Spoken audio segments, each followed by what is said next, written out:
else. He was in the news about acid, someone being splashed with acid and all that. By that, we And sort of then went, they showed. sorry, what was that? Mr. Satori, he goes, oh, I thought you were here about the murder.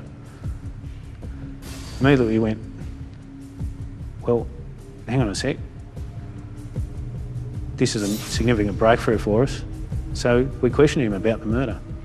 And Dax, during that interview, pieced together the whole events leading up to the attack on Dominic Lai. Yongki Tan got a life sentence. Dax Satori, the man who helped the police, got 16 years. But surprisingly, the two men accused of throwing the acid got off. Coming up next, one gang member's final redemption. You know, I felt freedom for the first time in my life.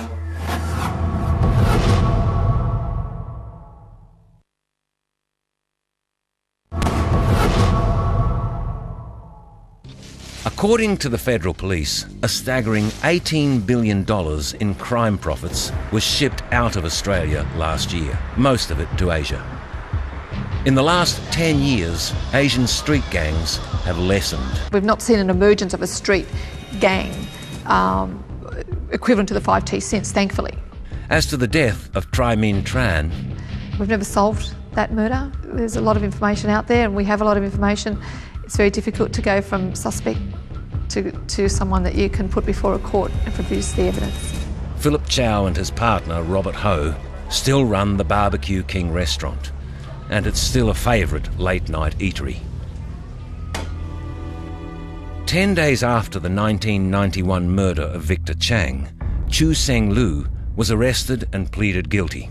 Philip Lim was arrested in Malaysia. Chen Seng Lu received a sentence of 25 years and Philip Lim received a sentence of 23 years. And once that sentence expires, they will both be deported back to Malaysia. Years later, the horrific acid death of Dominic Lai still haunts his brother-in-law. Now I still very scared. I need to really be careful in my safety. And his gambling days are over. I know that's a really bad thing. Yongki Tan, after the Supreme Court trial, was found guilty and has subsequently been sentenced to life imprisonment without parole. Dax Satori, the man who confessed, received 16 years. The two men who threw the acid were found not guilty. Emil Chang, Yongki's partner in crime, fled to Thailand where he met a puzzling fate.